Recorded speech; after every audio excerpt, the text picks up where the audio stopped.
Je lance en tout temps. C'est bon? T'as pas fait le geste, c'est à vous. Tov, yalla, boker tov, Hashem Hashem, Nasem Nasliach. Miché. Nirda Sadam. Marbim et Simcha, Bezrat Hashem. On fera bien Neder dimanche un cours sur la Simcha. Imirtze Hashem. Un grand Mazel Tov pour tous les enfants d'Israël, puisqu'il y a beaucoup de mariages et des Brit Milot. Lundi aussi, il y a un mariage ici dimanche matin, donc un grand Mazel Tov à Daniel. Il y a aussi une Brit Mila lundi matin ici. Donc voilà, c'est que des bonnes nouvelles. Il y a beaucoup de vie grâce à Dieu. Awel Moshe, sa vie. J'aimerais dédier ce shiur pour l'élévation de l'âme de ma grand-mère, puisque c'est ça Askara aujourd'hui, une femme exceptionnelle, une femme de qui il y a beaucoup à apprendre, qui est décédée il y a une quarantaine d'années, même plus encore, en 85 je crois qu'elle est décédée, il me semble, en 84. Nousha Bat Henriette Chouraki, Aléa Shalom, les poivrons, c'était elle, vous nous parliez souvent pour les... Oui, c'est elle qui mettait les mains dans le feu et qui retournait sans problème les poivrons, ou qui prenait les entrecôtes, qui les retournait avec les flammes qui passaient à travers ses doigts, sans aucun souci. C'est vraiment... c'était incroyable. Mais c'était surtout une femme, puisque, juste avant de commencer un tout petit peu de Moussa, c'est une femme qui n'a jamais jugé les kaf chova toute sa vie durant. J'en suis témoin. Elle n'a, en tout cas moi, de ce que j'ai connu d'elle, c'est une femme qui a trouvé du mérite à toute personne, et surtout ceux qui lui ont fait du mal. Une fois, elle s'est retrouvée comme ça, sans rentrer dans les détails, jetée d'une maison, enfin, peu importe, peu importe. Et elle disait toujours, imagine tu prends une personne, tu la mets dehors. Imagine comme ça, imagine que ça puisse arriver un jour. Comment tu réagirais vis-à-vis de cette personne-là? Très très mal.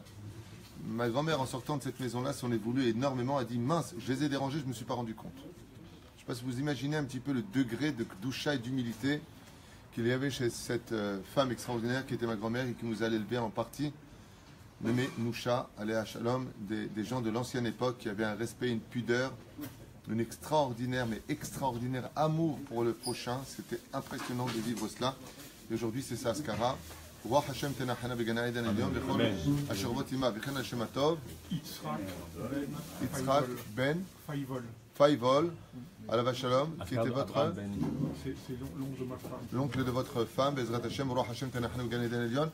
Alors, même si j'ai apporté les gâteaux pour faire les brachot, on s'associe tous ensemble pour faire les bénédictions de Boré, Miné, Mezunot, chacun les vidvaros que vous avez besoin pour l'élévation de leur âme, parce que comme vous le savez, dans la paracha de la semaine, paracha de Tetzavé, Ve'ata Tetzavé Ben Israël Bekrou, Lecha Shemen Zarkatit Lamaor, la Alotner Tamid, de prendre cette neshama et de la faire monter. Ve'ata Tetzavé, c'est ce que dit la personne quand elle part de ce monde. Elle demande à ceux qui sont restés sur terre, Ve'ata Tetzavé, qui c'est qui parle? C'est Akadosh Baruch Hu, là où les neshamot montent. Ve'ata Tetzavé, il parle de ceux qui sont restés vivants. Maintenant, tu leur diras à qui? Aux enfants d'Israël. De quoi faire? De prendre pour toi. Pour qui? Pour toi, du shemen, d'allumer une bougie, la halot ner tamid, de faire des divrei Torah à côté de cette bougie-là, la halot ner tamid, afin que cette neshama puisse porter ses habits spirituels et monter vers les sphères célestes pour l'avenir. C'est un remède que nous avons étudié hier soir pour une autre askara qui a été faite à Tetvav, à la synagogue d'Oel Moshe Tetvav. Une askara pour Abraham. Et aussi une askara pour Abraham Ben Juliette. Ben Juliette. Abraham Ben Zarda Juliette. Ben Zarda Juliette. Je pense que c'est une vraie fois parce qu'on ne sait pas qui c'est Sarah Messaouda. Sarah Messaouda Bat Simcha. Je pense qu'il s'agit Sarah Bat Nina aussi. Une grande réfoua shlema pour notre amie Cathy, qui est à l'hôpital, mais qui ressortira bientôt Bezrat Hashem. Et que je trouve je lui donne une très grande réfoua. Je fais un petit AVC. Donc, Ken. Yoshua Ben Rachel. Yehuda Ben Eliyahu tous les matins, Bezrat Hashem, il fait partie de notre langage. Ma, Léa Bat Rosa, Chaya Bat Myriam, Sarah Talia Bat Efrat Myriam, comment elle s'appelle, nous? Moratimi d'abord avec Dosha Bat Torah, une bonne réfouach shlema pour tous les malades d'Israël, Chaim Tovim Shalom, Yafa Bat Shemesh, David Ben Yosef, Kol Echad Ve'achad Ben Israël, Niske V'nichye Bezrat Hashem, que des bonnes nouvelles pour vous. Amen. Attendez juste un instant, j'ai aussi un nom à donner. J'ai oublié, excusez-moi. Je ne veux pas l'oublier. C'est du tout que je veux, c'est ça que je veux. D'abord, je remercierai aussi David Soussan, Hachem Shura Chaim Tovim ou Shalom. Jonathan Bar David Ayakar, que Dieu le bénisse sur toutes ses œuvres. Sans oublier Michael El Malech. Hachem Ivarech Otra Bakom Mikol Kol. Je voudrais. Je m'excuse pour le temps qui est pris, mais. Pour noter sur la. Hein? Nusha Bat Henriette Chouraki. Voilà. Non, c'est tunisien. Mais c'est plus important. Depuis qu'on est en Israël, il n'y a plus d'Algériens, Marocains, Tunisiens. Grâce à Dieu, il n'y a que des Hébreux ici. Tov. Eliach Eskel Ben Rivka. Une grande réfouach lema, Vachlama Meira Lachem Tovim ou Shalom. Amen d'Amen. Je voudrais dire quelque chose d'important sur Purim.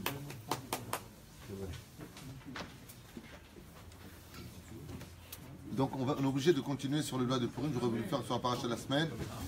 Quoi? Qu'est-ce qu'il y a? Il y avait une question, mais c'était pas ensuite. Oui, dis-moi. D'où vient cet amour de Moshe Rabbeinu pour Am Israël? On sait qu'il s'est annulé. Vraiment, on sait tout ça, mais d'où vient cet amour? Adam a posé une question sur la paracha de la semaine. D'où vient cet amour de Moshe Rabbeinu pour les enfants d'Israël? C'est une bonne question. Donc ce sera le sujet de la paracha. C'est ce que je vais faire aujourd'hui. Je vais faire ta réponse pour la paracha de la semaine. Je vais faire un mot sur Amalek et on continuera les halachot.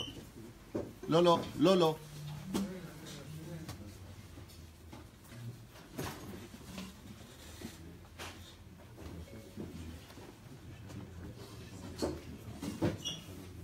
Pour pouvoir répondre, Ken, j'ai aussi des choses à régler dans ce Beth Midrash. Quand des gens rentrent ici pour déranger des Avrechim qui étudient la Torah, je suis obligé d'agir parce que devant la Torah, il faut se lever comme un lion, en l'honneur de la Torah. Top, yalla.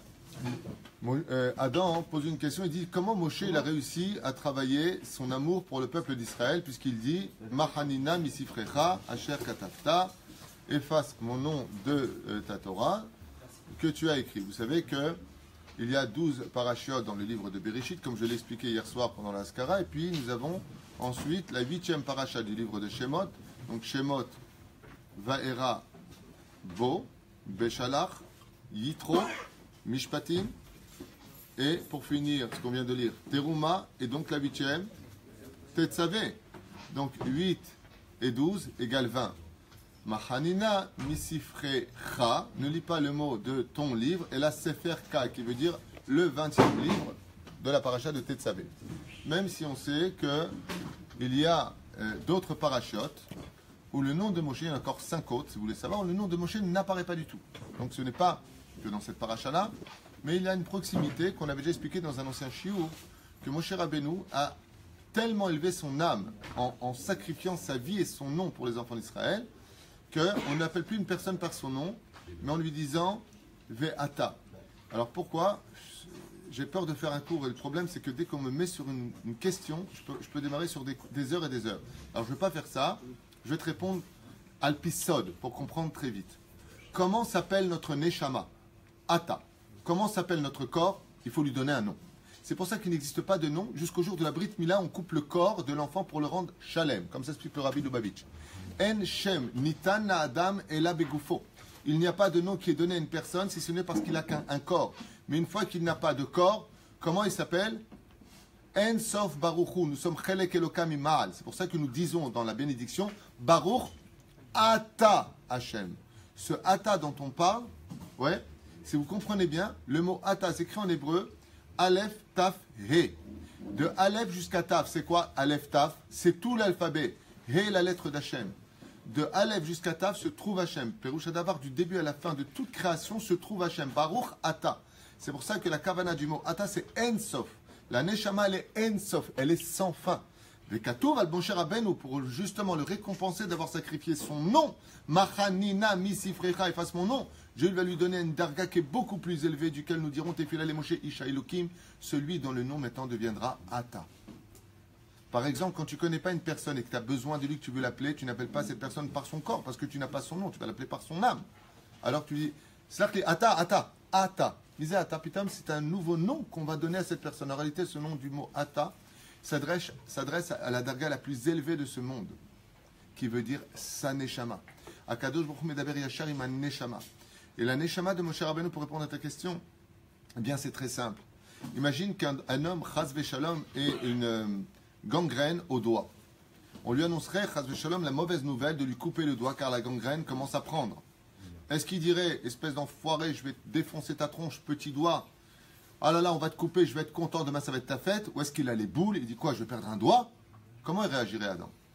Il a les boules, on est bien conscient que comme ce vieux Marocain qui était à l'hôpital de Beersheba à Soroka et qui a eu cette gangrène au bras gauche, et on lui a annoncé qu'on devait lui couper le bras gauche, et il a dit non, c'est pas possible. On dit pourquoi? Il a dit parce que je pourrais plus mettre tes tefilines. On a dit comment ça, tu veux tes tefilines? Il dit t'as le bras droit, on te les mettra au bras droit. Il a dit non, moi je comprends un Dieu, il a dit le main droite, moi j'écris la main droite, donc je mets les tefilines à la main gauche. Alors il lui a dit d'accord, mais ils ont appelé le grand rabbin de Beersheba, qui lui a dit qu'Al Pi Halacha, il n'avait pas le droit de s'opposer, de ne pas signer. Ils ont appelé sa femme, ils ont appelé ses enfants, ils ont appelé son père, ils ont appelé la totale, et il a répondu, ce Marocain, qui était déjà lui-même âgé avec son père, tout le monde s'est mis à pleurer, tu dois signer la feuille. Il a dit, je ne signerai pas la feuille. Pourquoi? Parce que si vous me coupez le bras, où est-ce que je vais mettre mes tefilines? Il avait une telle émouna que Hachem le guérirait pour la mise à des tefilines, et les médecins, à l'époque, c'est l'époque de Baba Saleh, les médecins sont devenus fous de ne pas comprendre comment une gangrène a pu se guérir tout seul. Le seul qui était étonné, le seul qui n'était pas étonné, c'était lui-même. Pourquoi? Il dit, mais c'est normal, si vous me coupez le bras, où je vais mettre les tefilines? Peroucha Davar, mais j'ai pas besoin de mon bras pour vivre dans ce monde, j'ai besoin de mon bras pour mettre la misva des tefilines. Il était tellement conscient, il disait à Hachem, mais Hachem, tu peux pas m'enlever mon bras, où je vais mettre mes tefilines? Tellement conscient qu'il a vécu le miracle de Purim, Béna, fort où tout s'est renversé. Et la reine, mon cher Rabbeinu, ce qui lui a donné cette force de vivre cet amour pour chacun du peuple d'Israël, c'est comme pour nous, quand on a un ongle qui nous fait mal, on ne fait pas sa langue, je vais me venger tout à l'heure, je vais prendre un marteau, je vais t'éclater. On ne dit pas ça.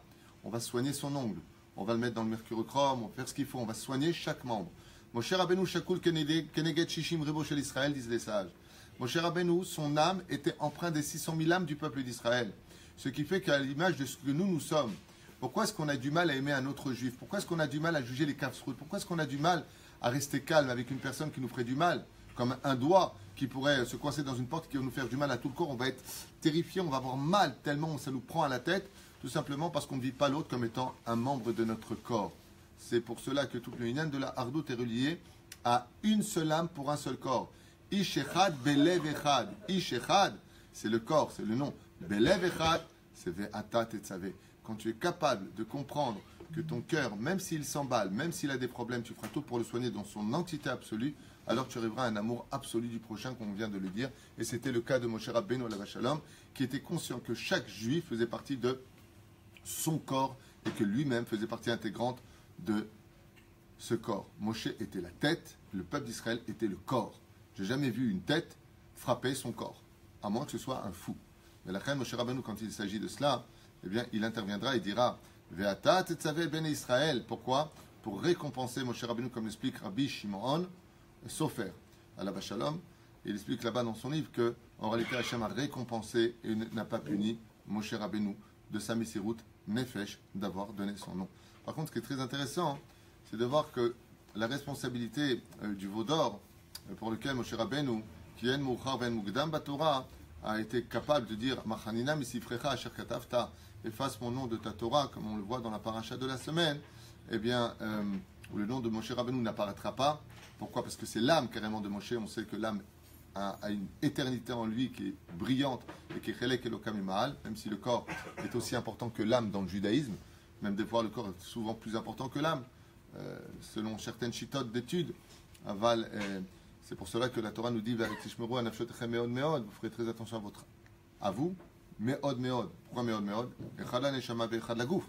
Eh bien, ce qu'il faut comprendre, c'est que Moshe Rabbeinu va responsabiliser Hachem dans deux dimensions.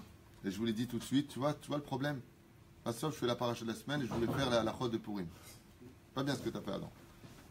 Ah bah, c'est pas de ta faute, c'est ma façon d'être. La première, je vais te répondre, c'est qu'il va responsabiliser Hachem, lui faisant comprendre que s'il y avait des avérotes dans le monde qui étaient faits, c'est parce que Hachem nous faisait des croche-pattes sur la route. Il lui dira, Mahanina misifrecha, efface-moi de grâce de ton livre, ma peroucha davar. Il lui dit, Hachem, pousse-toi afin que j'extermine les enfants d'Israël après la faute du veau d'or. Il lui dira, oui, mais la faute du veau d'or, elle a eu lieu à cause de qui, Hachem? De ou de toi? Hachem lui a dit, explique-toi de quoi tu parles. Il lui a dit dans la paracha de Bo, qui a demandé à Moshe Rabbeinu de parler aux enfants d'Israël en disant Daberna be'ozne ha'am ve'ishalu. Parle de grâce. Daber na. Alors il lui a dit Moshe Rabbeinu Hachem, Hachem, si tu veux tuer les enfants d'Israël parce qu'ils ont fait la faute du veau d'or, pas de problème. Mais il y a un autre problème qui est basé sur le mot na. Qui a demandé de prendre cet or de l'Égypte dans lequel était imbibée la vodazara égyptienne? Qui a demandé? Hachem, il a dit, moi. Quel mot a-t-il utilisé pour qu'on le fasse? Le mot na. Alors, amarlo, mahani, na, isifrecha. Va effacer le mot na de ta Torah si tu veux tuer les enfants d'Israël parce que tu as une part de responsabilité, toi qui nous as mis un obstacle. Tu savais que dans l'or égyptien était Tamoun, la vodazara égyptienne, qu'elle était, elle dégageait d'elle la vodazara. C'est toi qui nous as demandé de prendre cet or. Alors il n'y a pas de problème. Tu veux les exterminer? Fais-le. Mais tu effaces le mona de ta Torah. Et on sait qu'un Sefer Torah, il manque une seule lettre, il est complètement pas soul. Donc il a marre Moshe Rabbeinu, imken, im enam Israël, en Torah. Choisis. Kach HaKadosh Baruch Hu amar lo, salarti kidvarecha selon Rashi. Même si c'est dit dans la paracha de Shelach Lecha Anashim. Aval, Akavana, sur la paracha de Tetzavé. Troisième explication, parce que le Créateur du monde va nous faire comprendre une dimension qui est ésotérique, comme l'enseigne le Rabbi de Lubavitch. Et le Rabbi de Lubavitch, il dit comme ça, que son mérite nous protège, ce grand et vénéré tzaddik de l'histoire qui a fait un travail à l'image de Moshe Rabbeinu à la Vachalom. Le Rabbi de Lubavitch, il dit qu'en réalité, Moshe Rabbeinu, il a rappelé à Hachem un principe même de la fondation et de la création du monde. Qui a été créé en premier? Est-ce que l'âme du peuple d'Israël a été créée en premier? Ou est-ce que la Torah a été écrite en premier et Ketotsa mina Torah alors a été créé le peuple d'Israël? Le Rabbi Lubavitch nous apprendra, quoi qu'on l'avait déjà étudié dans d'autres Gemarot, qu'en réalité l'âme du peuple d'Israël est la première création de Dieu. Et qu'en l'honneur des enfants d'Israël, Dieu a créé la Torah. C'est pour cela qu'on comprendra dans les halachot qu'une âme juive qui est en danger, doché akol, mazé doché akol, toute la Torah s'annule, même Kippour s'annule pour un juif qui est en danger, même Shabbat s'annule pour sauver la vie d'un juif qui est en danger. Pourquoi? Parce que l'âme du juif a été créée, pas le corps. L'âme du juif a été créée avant la Torah. Et en l'honneur de cette Neshama qui a été créée, Dieu va lui créer un système de vie pour que cette âme revienne vers Hachem qui s'appelle les 10 commandements, le chemin de la Torah que nous empreignons. Mais la reine, si donc la Neshama a été créée avant le don de la Torah, qu'est-ce qu'on doit sauver? Le nom ou la Neshama? La Neshama. Velachen, ve'ata tetzave en shmo. Le nom représente le corps. Le ata représente la Neshama. Velachen, dans cette paracha Gdosha, on vient nous faire comprendre que si Dieu lui dit Machanina misifrecha, si Moshe Rabbeinu dit à Dieu, efface-moi mon nom de Tkiviachol, Machanina. Il n'y a pas marqué derrière Hagav mon nom, Machanina. Il n'y a pas marqué Machani Shemi. Il n'y a pas marqué Shmi. Il y a marqué Machanina misifrecha. Efface-moi, moi. Mais c'est qui moi? C'est la Neshama. Qu'est-ce qu'il voulait dire, mon cher Rabbeinu? Dire Hachem, si les enfants d'Israël, ils ont entravé ta Torah où tu as dit vous ne ferez pas d'Avodazara et que tu veux exterminer ce peuple, ouais, il y a juste un problème. C'est que ce peuple-là, il est plus grand que la Torah. Alors, les Mad Avardome, j'aimerais vous donner un machal et finir avec ça. À quoi cela ressemble? À une époque, en Chine, et un petit peu ailleurs, dans certains pays, quand on avait de l'électricité, elle ne marchait pas avec une centrale électrique. Elle marchait avec une dynamo. Okay. Elle marchait avec une dynamo qu'il fallait faire tourner. Comme par exemple les bicyclettes à l'époque. Quand tu voulais de la lumière, tu mettais ta dynamo sur la roue et le système de rouage donnait de la lumière pour créer ce qu'on appelle un mouvement électrique. Ça va? Eh bien, c'est exactement la même chose. L'ampoule, c'est la Neshama. Le fait de faire le vélo, pourquoi je vois les Chinois? Parce qu'on prenait à l'époque les Chinois pour faire de la bicyclette sur place, qui en réalité, avec ce rouage et ce système, donnait de la lumière. On est d'accord? Il dit c'est exactement pareil. Takshivu et Tev. Il dit la Neshama du juif, elle brille. Mais qu'est-ce qui lui donne toute sa clarté? C'est quand il y a des gens qui étudient dans les yeshivot et dans les kolélim, ils étudient la Torah. Ce sont eux qui sont en train de faire de la bicyclette pour faire briller toutes les Neshamot d'Israël. Mais la reine, nous avons besoin de cette Torah. Amaralo Akadosh Baruch Hu ve'ata tetzave. Quoi? le moment et la Kedusha des enfants d'Israël. Qu'est-ce qui relie le monde de la Kedusha spirituelle et le monde de la matérialité? C'est le Kohen Gadol. À qui nous donnons les Maasrot, qui est le Chelek, les Terumot ou Maasrot, qui est le Chelek spirituel de la matérialité? Au Kohen. Après, ici, on viendra parler des Begadim, du Kohen Gadol. Et le Chen Omer Lo, le Kohen Gadol, qui est dans un monde de transition entre le monde matériel et le monde spirituel, feront partie de Ve'atat et Ben Israël, dit aux enfants d'Israël, parce qu'ils vont vivre, que tout ce qu'ils ramasseront avec leur corps puisse servir le monde de la Kedusha, puisque, en réalité, la Neshama du peuple d'Israël est venue avant même la création de la Torah. Et c'est ce qu'il dit le Rabbi Lubavitch, tu ne peux pas tuer un peuple pour lequel tu as écrit ta Torah. Donc s'ils ont entravé ta Torah, oui, tu ne peux malgré tout pas enfreindre l'âme du peuple d'Israël. La reine Katoub, Israël Shechatou, Israël Hu. Mais Israël Shechatou, Israël Hu. Même si le peuple d'Israël, ils font tous Avodazara, Chaz Veshalom, même si on n'est plus Shomer Shabbat, on mange tous du porc, Chaz Veshalom, Yem Hasheyeh, on restera le peuple d'Israël. Pourquoi? C'est débile de dire une chose pareille. Israël Shechatou, Israël Hu. Si le peuple d'Israël a fauté, reste Israël. Comment tu peux dire une chose pareille? Il te dit parce que si on faute, c'est qu'on a entravé la Torah, mais comme on a été créé avant la Torah, donc notre existence a plus de valeur que la Torah elle-même. Et c'est pour cela que la Torah s'annule pour concrétiser la vie d'Israël, comme par exemple nous dit le Shulchan Aruch, est-ce que j'ai le droit de vendre un Sefer Torah? Je le vends. Pour marier un juif? Réponse, oui. Si c'est pour perpétuer la vie du juif, pour créer une famille juive dans le peuple d'Israël, j'aurai le droit de vendre un Sefer Torah pour avoir l'argent et marier ce juif. Pourquoi? Parce qu'en réalité des réalités, la Torah n'est autre que le tremplin du service de la Neshama du juif entre l'homme et son créateur. La Torah n'est pas un but en soi, mais la Torah est le moyen pour le but à atteindre. C'est comme si qu'une personne prendrait une petite échelle courte et voudrait monter jusqu'à son roi. Donc il ne veut pas être Shomer Shabbat, il ne veut pas être Shomer Mitzvot. Il prend une petite échelle, il va aller taper. Allez, je suis un bon juif, je vais donner un peu de tzedaka, mais je ne fais pas des filines, je ne fais pas Shabbat. Tu as pris une échelle, c'est bien.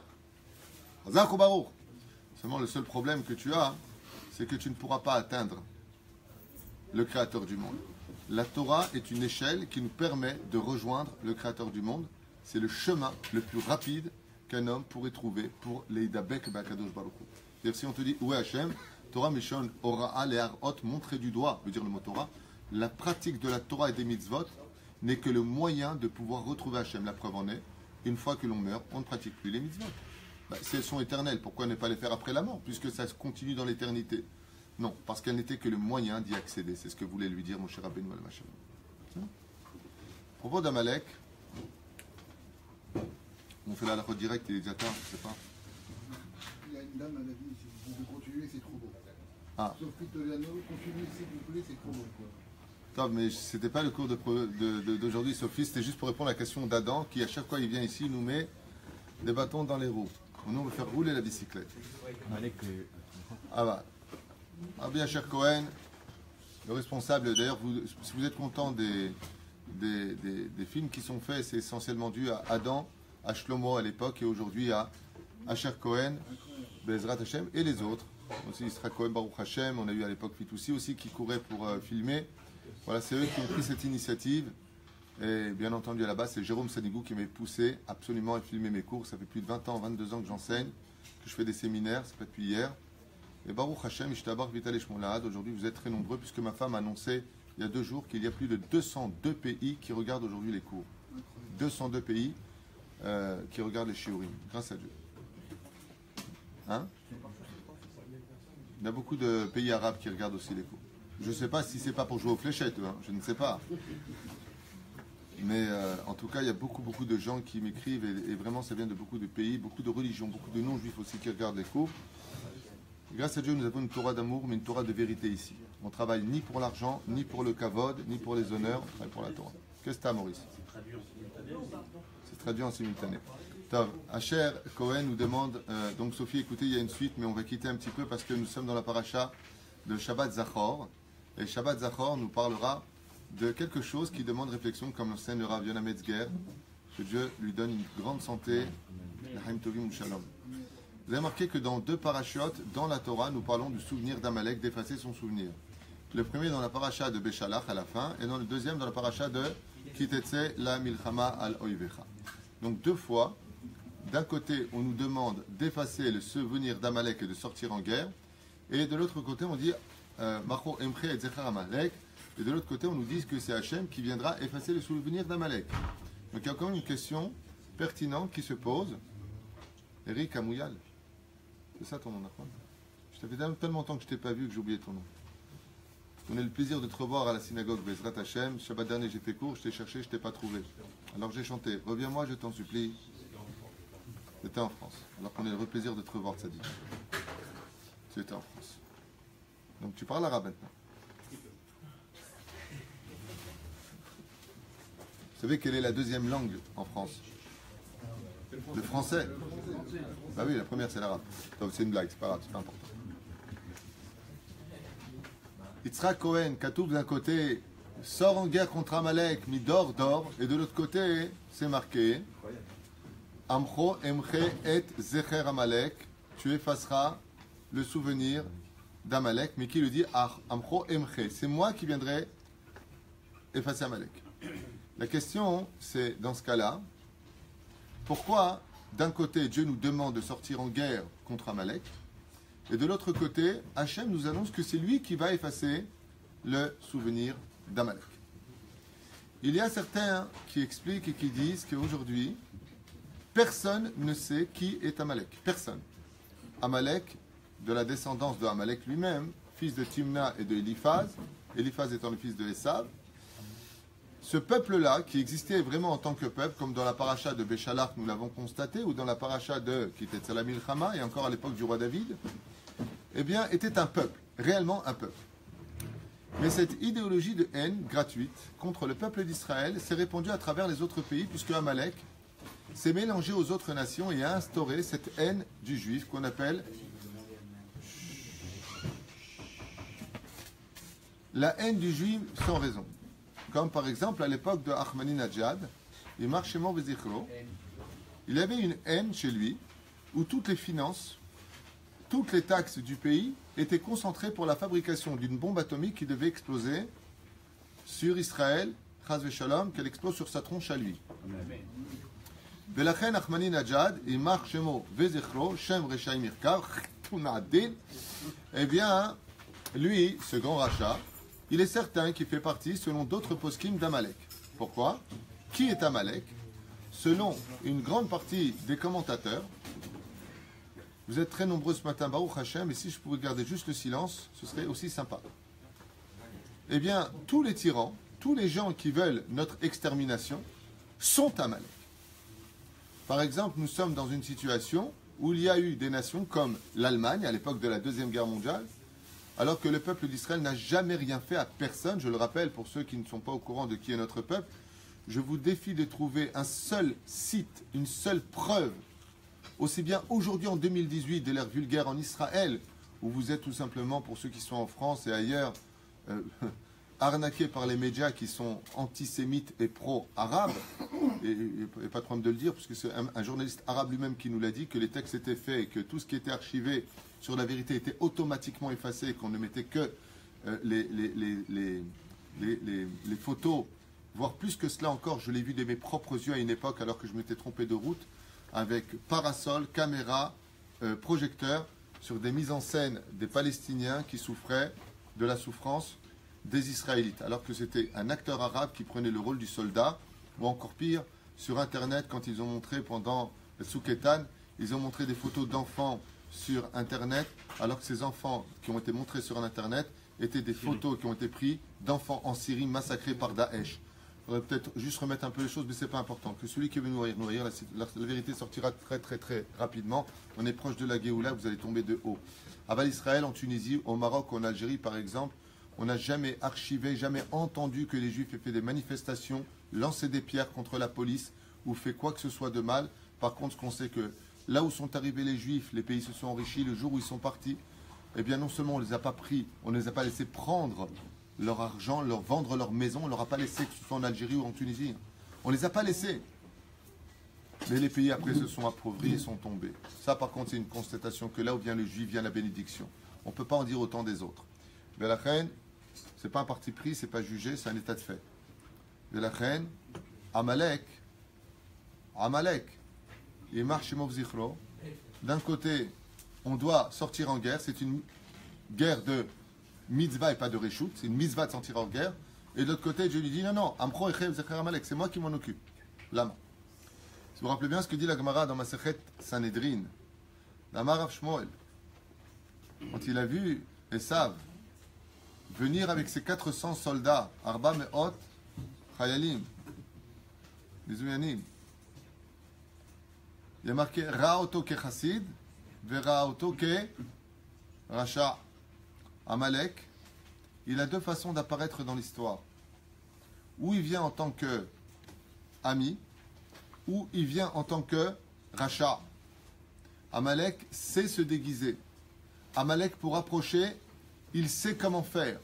Il sait comment s'acheter. Il sait plutôt acheter le cœur de l'autre. Il sait donner de l'argent en lui faisant comprendre que toi et moi, on est amis. Ouais. Et Akadosh Baruch Hu Boré Olam nous a mis en garde. Tu devras exterminer qui chez Amalek? Hommes, femmes, enfants, tout le monde. Enfants, animaux y compris. Enfants. Alors écoutez bien ce que je vous racontais, un état de fait que vous lirez dans la biographie d'un des plus grands rachats de l'histoire qui s'appelait Hitler. Hitler est né dans les Tyrol. Il n'est pas né en Allemagne. Il est né en Autriche. C'était un Tyrolien qui vivait dans les montagnes de Vienne, là-bas, quelque part dans un bled perdu dont le nom m'échappe maintenant. Et ce personnage odieux qui était Hitler, à l'âge de 6 ans, est tombé gravement malade. Gravement malade. C'est bien. Exactement. Tu connais ça? Il a fait. Et il raconte comme ça qu'à l'époque de Heidi, là-bas dans les... Oh, oui. Ouais, Heidi. Eh bien, ça s'est passé pendant Shabbat, où ce garçon qui s'appelait Adolf Hitler était très malade. Et qu'est-ce qu'ils ont fait? Ils sont descendus dans la grande ville. À l'époque, c'est comme ça que ça se passait. Et ils ont appelé le médecin de la ville. Et le médecin était un juif. Et un juif qui commençait à pratiquer la Torah, les mitzvot de Shabbat Kodesh. Et il lui a dit, il faut que tu viennes, il y a un enfant. Et lui, qu'est-ce qu'il a fait? Il a enfreint Shabbat, et il a eu pitié de cet enfant. Et c'est ce juif médecin qui est parti sauver Adolf Hitler quand il avait 6 ans. S'il avait écouté la halakha, s'il était resté à sa place, il n'aurait pas porté sur lui la responsabilité de l'autre côté de 6 millions de morts. Et encore 6 millions, c'est un petit mot, beaucoup plus. Quand nous disent les Chachamim, Zahir, occupe-toi de détruire Amalek. Pourquoi? Parce qu'il n'y aura pas de pitié. Il y a eu la même histoire ici en 1967, que vous pourrez retrouver dans les livres de la guerre de 1967. Vous vous rappelez de cette histoire d'un colonel qui rentre dans une maison, et là-bas se trouvait un arabe avec son fils. Ouais. Et qu'est-ce qu'il fait lui? On est en pleine guerre, parce qu'ils sont marrants en France, aux États-Unis et dans tous les pays. Ils veulent une guerre sans goutte de sang. C'est-à-dire, il y a la guerre, eux ils ont le droit de nous tirer dessus, mais nous on n'a pas le droit de tirer sur eux. C'est même pas légitime défense. Ça veut dire une guerre, mais sans tuer. C'est pas une guerre. Non, mais on est en guerre, on nous attaque, ça fait 8 ans qu'on nous lance des missiles, on rentre en guerre, on tire sur eux parce qu'ils nous tirent dessus. Vous êtes des assassins. Mais t'es débile. On est en guerre. Une guerre, c'est une guerre. Donc une guerre, on ne fait pas d'omelette sans cacher des œufs. Donc il y aura une guerre. La seule différence, c'est que nous, ni on viole, ni on vole. Tu vois la différence où elle est? C'est-à-dire que quand il y a des guerres, non seulement ils tuent, mais ils violent et ils volent. Les enfants d'Israël sont des gens, l'armée d'Israël sont des gens avec une grande moralité, Baruch Hashem. Nous, ni on viole, ni rien. Au contraire, on a même des films de soldats qui vont sortir les personnes âgées, les accompagner jusqu'à un lieu de sécurité qui a été filmé à maintes et maintes reprises pendant les guerres. Et j'ai fait mon service pas longtemps en Israël, certes, et je peux vous dire qu'on a une grande moralité avec eux. Au contraire, on a vu des femmes arabes, palestiniennes, dits palestiniens, un peuple inventé de toutes pièces, frapper des soldats, les soldats ne réagissent même pas. Quand on nous lançait des pierres avec les enfants, si ça se passait en Russie ou en pays arabe, ils auraient été coupés en deux. Nous, on ne fait rien du tout, on a des ordres, ne pas réagir. Et qui c'est qui filme? C'est pas nos ennemis, c'est nos gauchistes à nous, juifs qui filment pour bien montrer, regardez ce qui se passe, dans les moindres détails. Quel mérite a le peuple d'Israël? Des fois, Amalek, il n'est peut-être pas dans les autres peuples, il se casse aussi peut-être chez certaines personnes de chez nous, qui veulent plus notre mort que ce que voudrait un goy chez nous.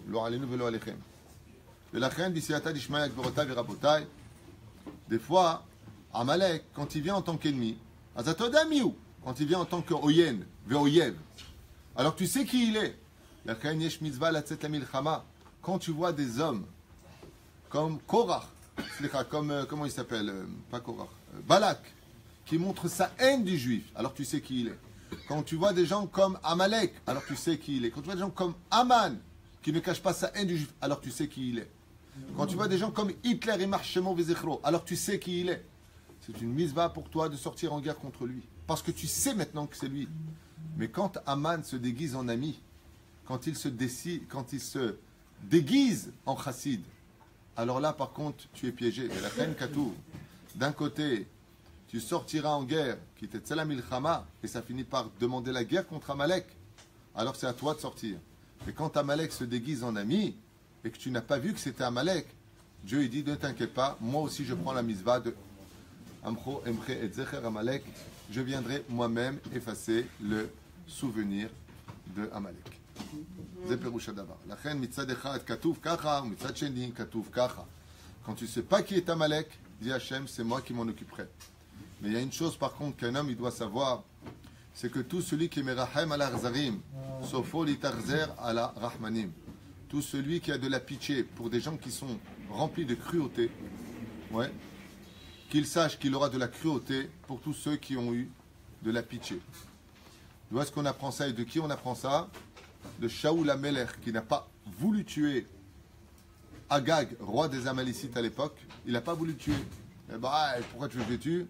Bassof, il n'a pas hésité à tuer des Kohanim dans la ville de Nov. Bassof, ou il cesse. Il n'a pas hésité à faire passer au fil de l'épée les représentants d'Hachem. Là, on apprendra qu'il faut faire attention. Ne sois pas plus royaliste que la Torah et ne sois pas plus rahmani qu'Hachem. Parce que des fois, si tu ne tues pas ton ennemi, sois sans aucun doute que c'est lui qui le tuera comme ce colonel. Et je finis avec cette histoire que j'ai commencé et que je n'ai pas fini. Quand il est rentré dans la maison, il a tué le chef pendant la guerre des 6 jours, il a tué le chef d'une brigade. Et juste à côté, il y avait un enfant de 6 ans. Qu'est-ce qu'il a fait? Il a rangé son arme. Quand il a rangé son arme, c'est l'enfant de 6 ans qui a pris l'arme de son père et qui a tué une balle dans la tête, dans le colonel israélien. Il y a des moments dans la vie, il faut faire attention. Il faut avoir un cœur rempli de pitié, rempli d'humanisme. Mais fais très attention. Parce que des fois, c'est ta pitié qui te tuera. Et c'est ce qu'on voit pendant, malheureusement, des décennies et des décennies.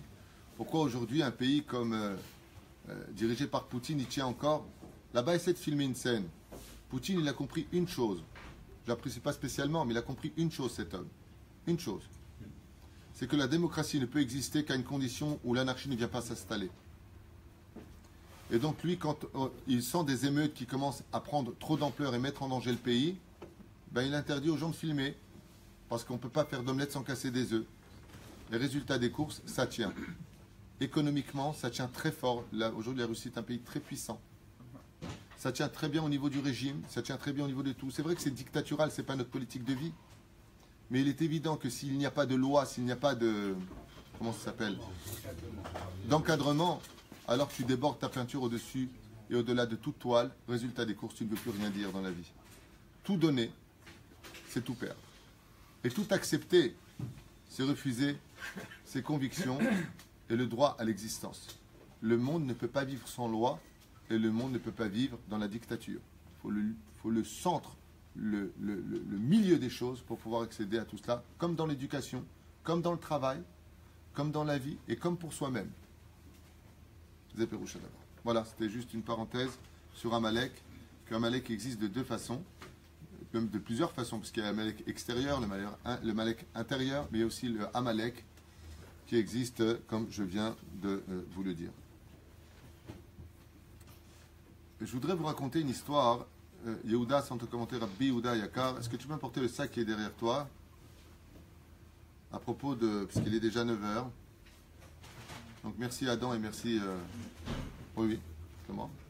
Je voudrais juste vous raconter une petite histoire sur la grandeur de Purim, puisque nous sommes restés dans les Dvar Torah. Ben voilà, on aura fait un... Voilà, on l'a tué. Le rabat de Miaoui.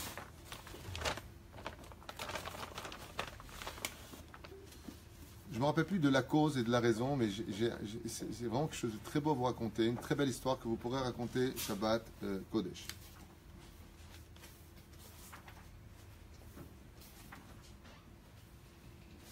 Voilà.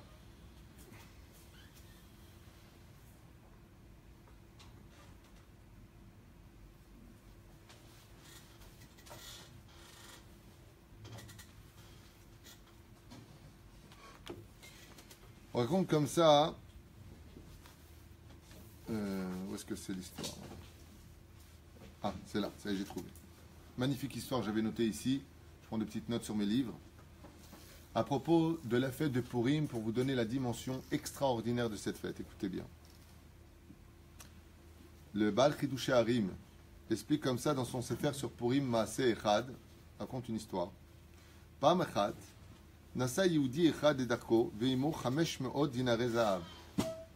Une fois, un juif était parti avec une très très grosse somme d'argent, de l'équivalent de 500 pièces d'or. Et sur la route, il a entendu la voix d'hommes et de femmes qui ne cessaient de pleurer à chaudes larmes. Shayoub Bet Assoar, qui était enfermé dans une prison. Et on était en train de les torturer jusqu'à atteindre le seuil de la mort.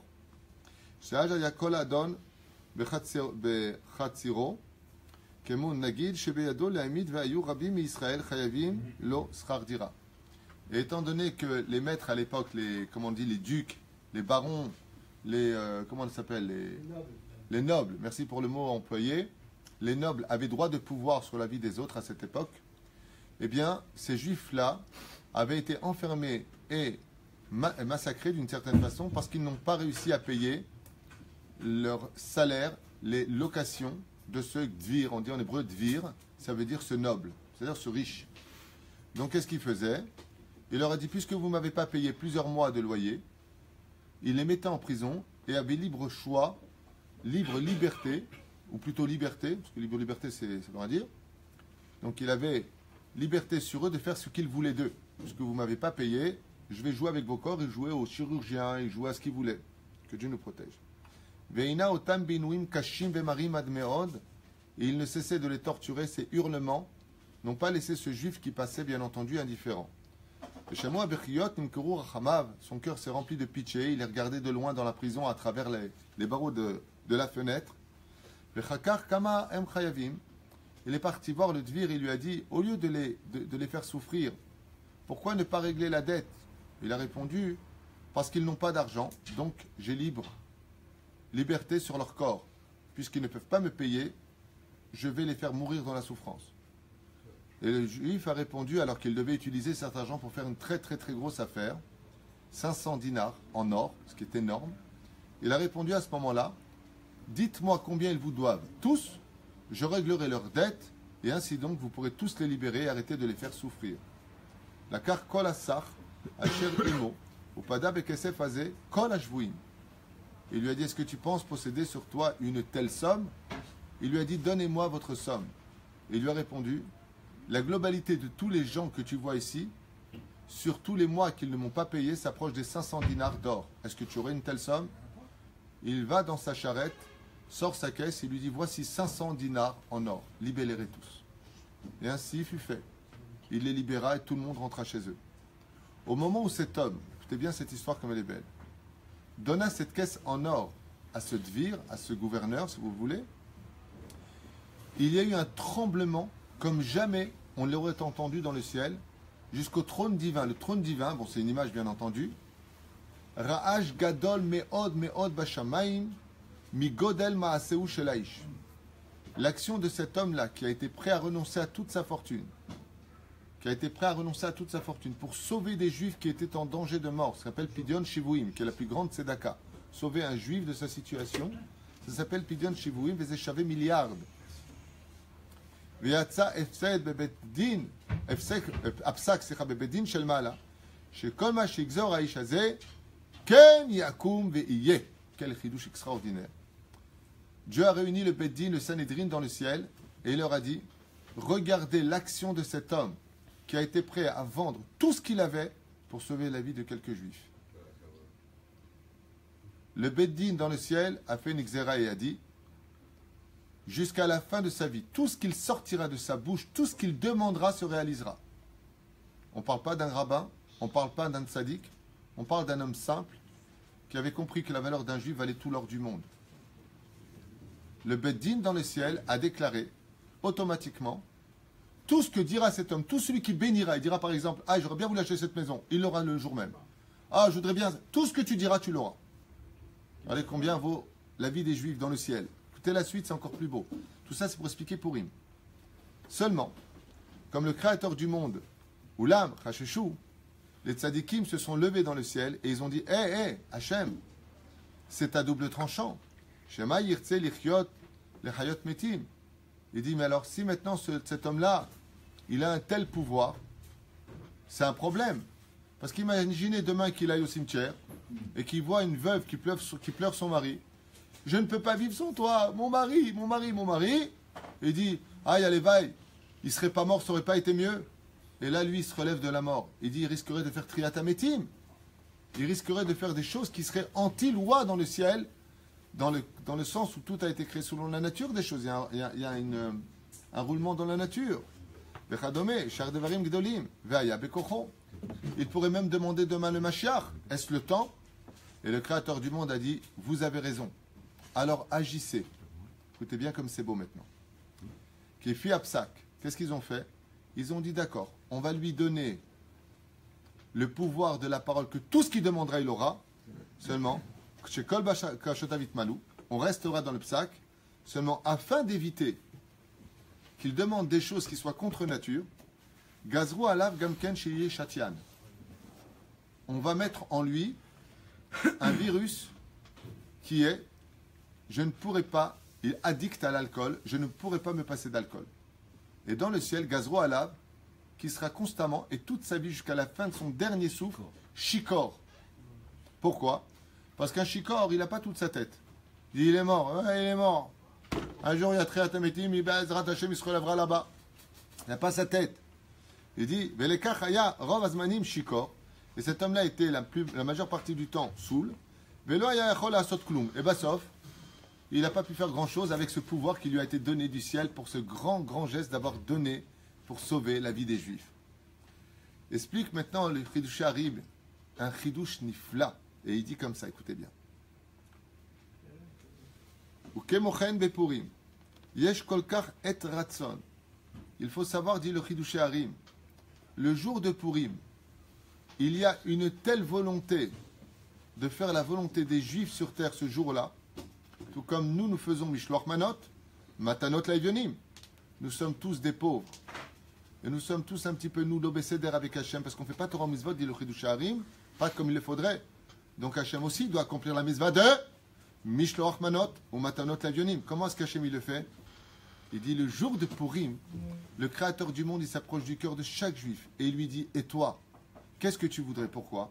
Parce qu'on doit donner aux Juifs, selon les moyens que nous, on a. Un milliardaire, il ne peut pas donner un billet de 1000 shekels à un pauvre. Pourquoi? Mais tu es milliardaire, tu dois donner au moins 1 million. Il dit le Créateur du monde, lui, ce jour-là, il est sans limite. Donc ce que tu demandes à Purim, tu auras. La reine, il dit comme ça. Comme tu as compris que le Bédine a dit, attends, mais si à Purim, tout ce que demanderont les enfants d'Israël, ouais, tu le leur donneras, alors peut-être qu'ils boivent du vin. Pour ne pas qu'ils demandent des choses qui les éloigneraient. Donne-moi plus que ce qu'il me faudrait. Ou demande-moi des choses qui risqueraient de m'enlever du loin chemin. Il dit le Chidush Harim. C'est le fait. Il dit le Chidush Harim. Si les gens ils connaissaient la Gdusha et la grandeur de la fête de Purim, on ne dormirait même pas à Purim. On passerait notre temps dans la hitbodedut et dans l'étude de la Torah. Alors le Créateur du monde dit non, tu vas t'occuper. Fais Mishloach Manot, fais Matanot Laivyonim, fais le Mishté, bois du vin. Il dit pourquoi bois du vin? Il dit afin que tu ne sois pas de saloul à demander des choses qui iraient au-delà de ce que tu as besoin. Parce que ce jour-là, Dieu veut tellement plus donner que ce que tu as demandé qu'il serait préférable que tu boives un peu de vin. Je t'ai mastou, la reine qui a marqué là-bas, jusqu'à ce que tu t'endormes avec ton vin. Ah, il dit comme ça, peine hydroche, de peur qu'il en vienne à demander des choses. Lokaogen, la reine qui vodo vekos shel shtia kemo maaseze. Et c'est pour ça que le Chidush Harim, il a rapporté cette histoire. Il dit, tout comme le Beddin, il a décidé dans le ciel que cet homme-là boive du vin. Il est préférable pour toi de boire du vin. Il dit, Beotamida, de la même façon, il y a une grande mitzvah de boire à Purim du vin, de peur que tu demandes trop de choses qui ne seraient pas en leur temps Et le Créateur du monde à Purim ne veut rien te refuser parce que ses pouvoirs sont infinis. Et c'est le jour sur lequel il est marqué Vena Fochu.